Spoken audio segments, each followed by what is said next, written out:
राज्यसभा के लिए 15 राज्यों के 57 सदस्यों को लिए वोट पड़ रहा है और चुनाव हो रहा है। इसमें आपको बताएं 41 सदस्यों को निर्विरोध चुन लिया गया था और 16 जो सीटें थी उसके लिए ये चुनाव हो रहा है।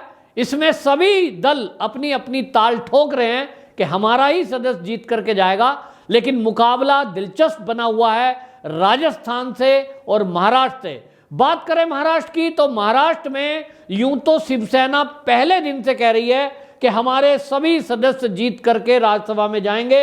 यहां आपको बताएं जो शिवसेना है उन्होंने संजय राउत और संजय पवार को मैदान में उतारा है, एनसीपी के प्रफुल्ल पटेल और कांग्रेस के इमरान प्रतापगढ़ी, यानी कुल मिलाकर जो महाविकास अघाड़ी है उन्होंने 4 जो कैंडिडेट हैं उनको चुनाव मैदान में उतारा है और यहां सीट हैं कुल 6। लेकिन पेच तब फंसा जब भारतीय जनता पार्टी ने भी अपने 3 सदस्यों को मैदान में उतार दिया। ये 3 सदस्य हैं पीयूष गोयल, अनिल बोंडे, धनंजय महाडिक। अब ये 3 सदस्य के उतारते ही ये चुनाव होने जा रहा है जो आपको बताएं 24 साल बाद महाराष्ट्र की राज्यसभा की राजनीति में होगा।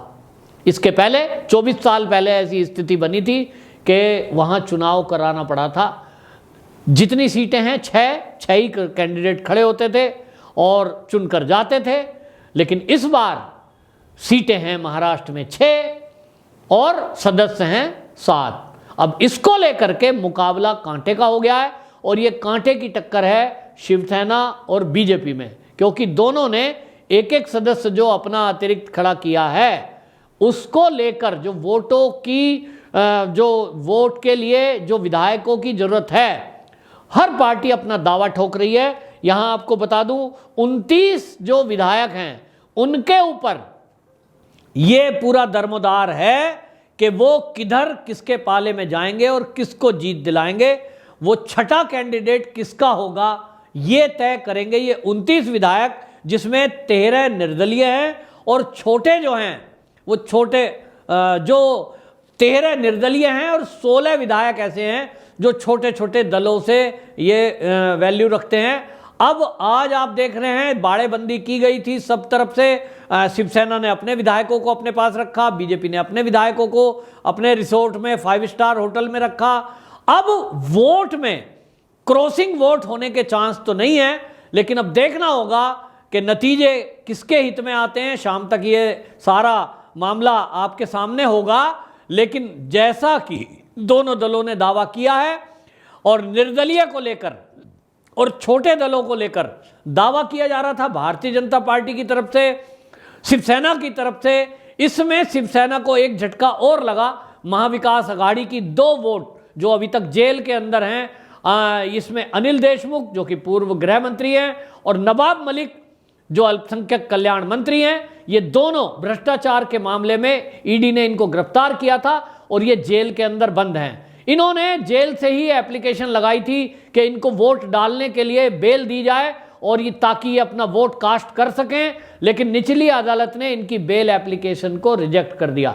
इसको लेकर के कल देर शाम ये हाई कोर्ट की तरफ मूव हुए थे।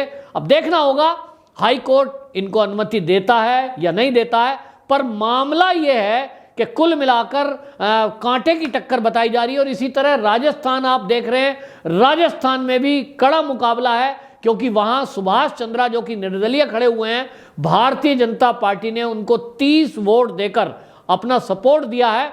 देखना होगा कि सुभाष चंद्रा जो कि निर्दलीय खड़े हैं वहां पर उनकी जीत होती है या नहीं। अभी तक जो हम देख रहे हैं उसके अनुसार राजस्थान में भी यही लग रहा है कि कांग्रेस के जो दावे हैं वो दावे दिखाई दे रहे हैं, हकीकत में उनको खतरा है और उनके पास वो संख्या बल नहीं है जिससे वो अपने कैंडिडेट को जिता सकें। राजस्थान में भी लगभग इसी तरह की स्थिति है और वहां भी अब ये कहा जा रहा है कि सुभाष चंद्रा उनकी जीत सुनिश्चित है, क्योंकि उनको पहले ही 7 निर्दलियों ने अपना समर्थन देने की घोषणा कर दी थी और इसके अलावा जो छोटे दल हैं उनसे उनकी बातचीत हो गई थी। तो कुल मिलाकर एक कांटे की टक्कर जिस तरह की है वो बनी हुई है। अब भारतीय जनता पार्टी की अगर बात करें तो भारतीय जनता पार्टी को राज्यसभा में अच्छा बहुमत मिलने जा रहा है और यहां आपको यह भी बताएं कि बहुमत पहले ही भारतीय जनता पार्टी को राज्यसभा में मिल चुका है। लेकिन अब ये जो चुनाव हुए हैं, जिसमें पहले ही आपको बता दूं जो 41 निर्विरोध सीटें चुनी गई थी, जो सदस्य चुन करके आए थे, उसमें उत्तर प्रदेश से 11, तमिलनाडु से 6, बिहार के 5, आंध्र प्रदेश से 4, मध्य प्रदेश से 3 और उड़ीसा से 3, छत्तीसगढ़ से 2, पंजाब से 2, तेलंगाना से जो 2, झारखंड से भी 2 सदस्य और उत्तराखंड से 1 सदस्य चुन करके राज्यसभा में निर्विरोध जा चुके हैं। 16 सीटों पर जो चुनाव होगा, अब उन 16 सीटों में देखना होगा कि ये रिजल्ट किसके फेवर में आता है। यहाँ महाराष्ट्र, राजस्थान, हरियाणा और कर्नाटक, इसमें 16 सीटों के लिए चुनाव है। और आपको ये भी बताऊं कि जो 41 निर्विरोध सदस्य चुने गए उसमें भारतीय जनता पार्टी को सबसे ज़्यादा 14 सदस्य उसके निर्विरोध चुनकर अभी तक राज्यसभा में जा चुके हैं। वहीं कांग्रेस के मात्र 4 सदस्य निर्विरोध चुने जा चुके हैं, यानी पूरा बहुमत उनके पास था। और आपको ये बताएं कि जिस तरह से अब ये राज्यसभा का चुनाव है, जिसमें अब जो 16 सीट पर ये चुनाव हो रहा है, इनमें से भारतीय जनता पार्टी को भी भारी बढ़त मिलने वाली है। पहले ही आपको बताएं जो 41 निर्विरोध चुने गए हैं, उसमें हमने आपको बताया 14 भारतीय जनता पार्टी के सदस्य राज्यसभा जीत के गए हैं। उसके साथ ही बहुमत का आंकड़ा भारतीय जनता पार्टी ने वो पार कर लिया है। अब पूर्ण बहुमत के साथ जब राज्यसभा में भी भारतीय जनता पार्टी के सदस्य होंगे तो उसके बाद सबसे ज़्यादा जो प्रतीक्षित बिल हैं उनको पास कराया जा सकेगा। बहुत सारे लोग अभी तक सवाल करते हैं कि भारतीय जनता पार्टी की सरकार केंद्र में है और कई ऐसे बिल हैं, जैसे जनसंख्या नियंत्रण कानून है, इस पर कोई बात नहीं हुई। इसी तरह शिक्षा नीति को लेकर लोग सवाल उठाते हैं। फिर ये भी कहा जा रहा है कि कॉमन सिविल कोड, इस पर लेकर भी कोई बात होनी चाहिए। अब ये जो मुद्दे हैं देश के, ये इस बार आप देखेंगे कि जैसे ही राज्यसभा में अब ये बहुमत होगा भारतीय जनता पार्टी के पास, तब ये इस तरह के बिलों को पास किया जाएगा। क्योंकि अभी तक कई ऐसे मुद्दे हैं जिस मुद्दों पर भारतीय जनता पार्टी बिल लाना चाहती थी, लेकिन उसके पास जब बहुमत नहीं है तो उसके जो सी दल हैं उनसे जब बात हुई तो उसी दल भी पीछे हट जाते थे, क्योंकि उनको लगता है कि अगर उन्होंने भारतीय जनता पार्टी के जनसंख्या नियंत्रण कानून, यूसीसी या शिक्षा नीति के मुद्दे पर उनका समर्थन किया तो कहीं उनका वोट बैंक ना खिसक जाए। तो इसी बात को देखते हुए भारतीय जनता पार्टी कोई ऐसा बिल अभी तक नहीं लाई जिसके कारण से वो ऐसा लटक जाए कि वो लोकसभा से पास हो गया है तो राज्यसभा में रह गया है। क्योंकि भारतीय जनता पार्टी इस तरह का कोई कदम नहीं उठाना चाहती। और हमने 8 साल में देखा है कि जिससे उसकी किरकिरी हो, कोई बिल लाए तो वो पास ही हो, इस तरह का फैसला भारतीय जनता पार्टी करना चाहती है। और अब आगे आने वाले दिनों में आप देखेंगे, अभी शीघ्र ही जुलाई के अंदर मानसून सत्र शुरू होगा और इस मानसून सत्र में जो सबसे ज़्यादा लोगों को उम्मीद है वो है जनसंख्या नियंत्रण कानून पर और कॉमन सिविल कोड पर। कॉमन सिविल कोड को लेकर के अभी पिछले दिनों आपने देखा कि उत्तराखंड के जो मुख्यमंत्री हैं उन्होंने बाकायदा एक समिति बनाई है और उस पर लेकर उन्होंने बयान भी दिया था।